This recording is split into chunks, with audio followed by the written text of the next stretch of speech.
That weird silence, like something big was about to happen, and it did. And trust me, it wasn't good. If you're a Warriors fan, brace yourself, because what I'm about to tell you might just make you want to throw your remote at the wall. But before we dive into it, make sure you're subscribed to the channel and hit that notification bell. Here you stay updated on everything involving our team. Over 90% of viewers still aren't subscribed, so let's fix that right now. Alright, let's get straight to it. The Golden State Warriors' plans for Jonathan Kuminga just took a major hit, and maybe even a fatal one. And the man behind this twist. Herb Jones. For months, Jones was the dream target for both the Warriors' front office and the fans.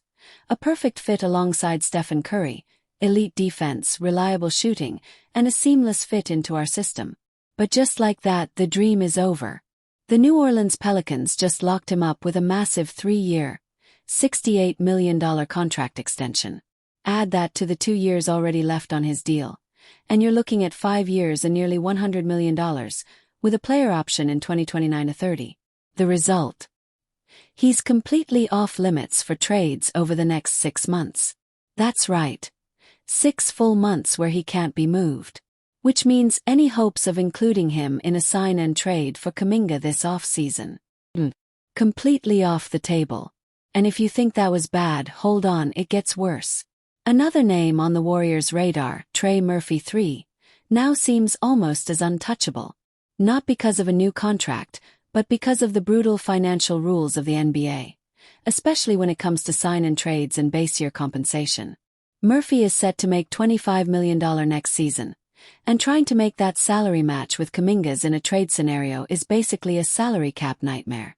Even if the math somehow worked, the Pelicans would demand a treasure chest of draft picks in return. Murphy is young, insanely talented, and fits perfectly into their timeline. They're not giving him up without a fight. So now, the Kuminga situation is starting to feel less like a trade negotiation and more like a full-on soap opera. The most promising trade options have all but vanished. So what now? Do the Warriors re-sign him and bet on his upside within our system?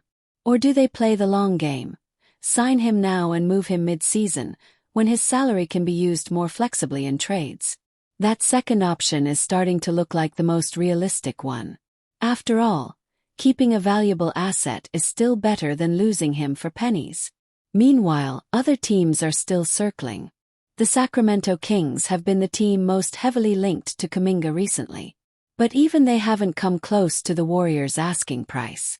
The most recent offer, Dario Saric, rookie Devin Carter, and 2 second-round picks, was turned down flat. That shows just how much Golden State still values Kuminga. They still believe he has star potential, and they're not about to give him away for scraps. So yeah, it's a messy situation.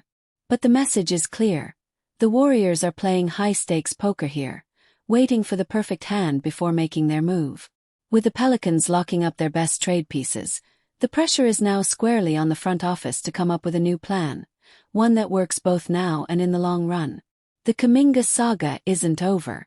Not even close. And now I want to hear from you. What would you do if you were in the Warriors' front office? Would you keep Kuminga? Wait and trade later? Or do you think there's a surprise twist still coming? Let us know in the comments. And if this video helped you understand what's going on behind the scenes, don't forget to smash that like button, share it with your fellow fans and stick with us, because when the bombs drop, we're here to break it first. Until next time, Dub Nation, stay locked in.